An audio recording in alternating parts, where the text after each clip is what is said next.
نوروز سری ڕاکێشە تامارا خەوەی جا ئەیدلێ ژار سەرێ ڕۆژێ بدر کە چونجی سەرما ئەو شەوێ پار پراوا خوار بەدا چارگۆشی کوردستان سەراسەر کری ڕۆنی هەمی دەست و نەوال و کۆه و زمنار مژ و ئەورێن درەش چون ڕا لە سەرمە بوویە ساهی زمستان چوو بسەرماخوا لەمە خۆش بوویە بوهار بوهار هەر ساڵ بسەرمە تێ دەگەل وێ جژنێ نەورۆز چ جەژنەک پڕخۆشە ئەیدل دەلال و ناو و نازدار دەبێ ڕۆژێ دەکاوا کۆ بچاکوچێ عەدالەت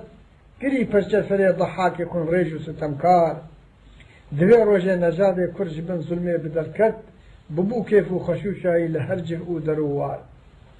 ji xwe carek binêre dil li her cî şademane li her cî reqs û govend de çibûn dû şer û bajar li xwe wergirtiye xort û keça kincên direngîn bi xeml û xêza Kurdîne wekî adatê kevnar digel hevdû bi kom û cot û lek ew tên semayê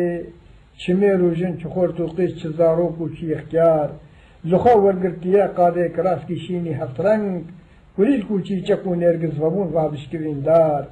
عقاب و بلبل و شالور قلنگ و قاز و لگلگ اوان مرگو چیمن کرنه جبو خواه مسکن و وار حالا جارک تجی را به هر چای کردستان پر خوشه ایدل وکی باغ گلیزار همی دحل و رزو مرگن همی باغ و دبستان همی آو چم و کانین همجی جوک و جوبار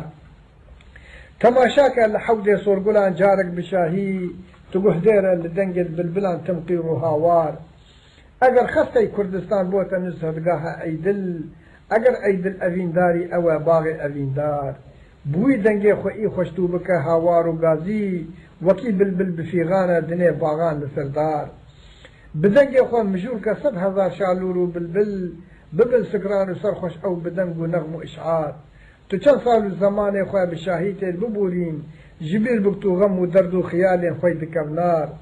با ارزانی مکه ونده اویجینا جوانی مجین هجا لنیو رویا نبویا لیتو ایوار بری مرنا خراب ما جام بکی نیشان و آرمانج بری تیرا خو ایدن او دلاشه مردوکی خوار بهیلن امجبو ملت هنک شعر و ادبیات خباتا بو ولاد فرزه لسر مروج و ایوار